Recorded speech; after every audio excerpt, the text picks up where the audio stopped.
নমস্কার বন্ধুরা, আমি রঞ্জন চলে এসেছি আমার YouTube channel Ranjan computer class. তো বন্ধুরা চলো আজকে আমরা একটা ওয়ার্ডের একটা বিভিন্ন ট্রিক্সের মধ্যে একটা ট্রিক্স দেখব। ট্রিক্সটার নাম হচ্ছে ওয়াটারমার্ক। তো সেই ট্রিক্সটা কী জিনিস, কি এটা অ্যাপ্লাই করা হয়, এই ওয়াটারমার্ক জিনিসটা কিভাবে আমরা বানাতে পারি চলো সেটা দেখে নেওয়া যাক। প্রথমে আমাদের করতে হবে যে ওয়ার্ড ওপেন করতে হবে। দেখো বন্ধুরা, আমি এখান থেকে এই মাইক্রোসফট ওয়ার্ড ওপেন করলাম। ওয়ার্ড ওপেন করার পর দেখো এটা একটা ব্ল্যাঙ্ক পেজ, তোমরা সবাই দেখতে পাচ্ছ একটা ব্ল্যাঙ্ক পেজ। এই ব্ল্যাঙ্ক পেজের মধ্যেই আমি ওয়াটারমার্কের অ্যাপসটার বা ওয়াটারমার্কের ফাংশনটার কাজ করব। এই ওয়াটারমার্ক ফাংশনটা অ্যাকচুয়ালি কী জিনিস সেটা প্রথমে আমাদেরকে ধারণা রাখতে হবে।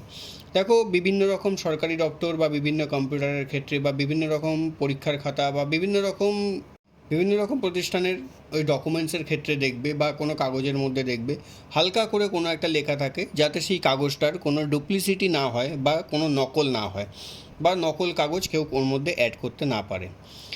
তো সেই জিনিসটারই আমরা এখানে অ্যাপ্লাই করতে চলেছি, যেটার ওয়ার্ডের নাম হচ্ছে গিয়ে ওয়াটারমার্ক, মানে জল চিহ্ন বা জলচ্ছবি।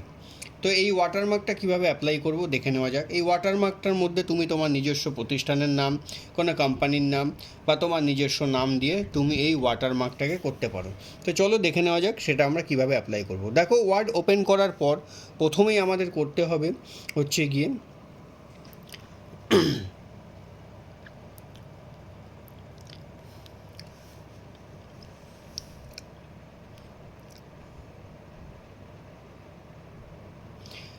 ডিজাইন অপশানের ওপরে আসতে হবে।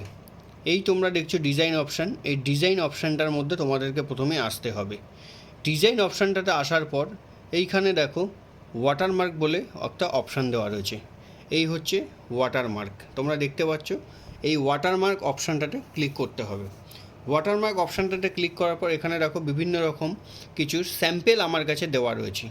আমি যদি চাই এই স্যাম্পেলগুলো থেকে আমি এখানে অ্যাপ্লাই করতে পারি এবং এই লেখাগুলোই সেই স্যাম্পেলগুলোর মধ্যে যেই লেখাগুলো বা ওয়াটারমার্কগুলো রয়েছে সেই জিনিসগুলো আমার পেজটার মধ্যে চলে আসবে। এবার ধরো আমি একটা অ্যাপ্লাই করার জন্য তোমাদেরকে দেখাচ্ছি। আমি সাপোজ এই স্যাম্পেলটাতে অ্যাপ্লাই করতে চাইছি, তো সেই স্যাম্পেলটার উপরে আমি গিয়ে ক্লিক করব। ক্লিক করলে দেখো হালকা করে পেজটার মধ্যে এই কনফিডেন্সিয়াল লেখাটা চলে এলো। এটা হচ্ছে কি একটা স্যাম্পেলের মতন। এবার আমি এখানে কনফিডেন্সিয়াল ছাড়া যদি কোনো আমার প্রতিষ্ঠানের নাম, কোনো কোম্পানির নাম বা তোমার নিজস্ব নাম অ্যাড করতে চাও, সেক্ষেত্রে করতে হবে এখানে কাস্টম ওয়াটারমার্ক করতে হবে।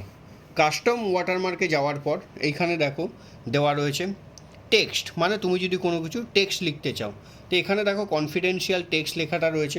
আমি এটাকে মুছলাম, ইরেজ করলাম। ইরেজ করে সাপোজ আমি আমার নামই এইখানে টাইপ করলাম।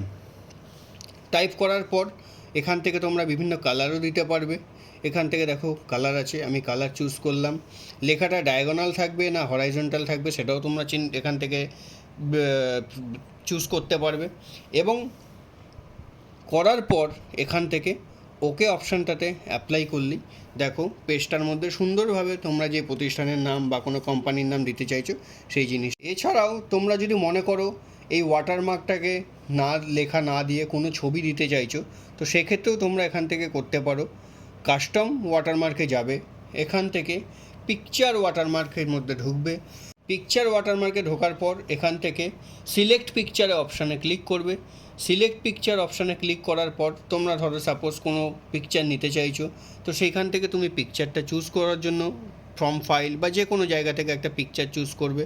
আমার কাছে সাপোজ ধরো আমি এই ডেস্কটপ থেকে আমি কোনো পিকচার চুজ করলাম।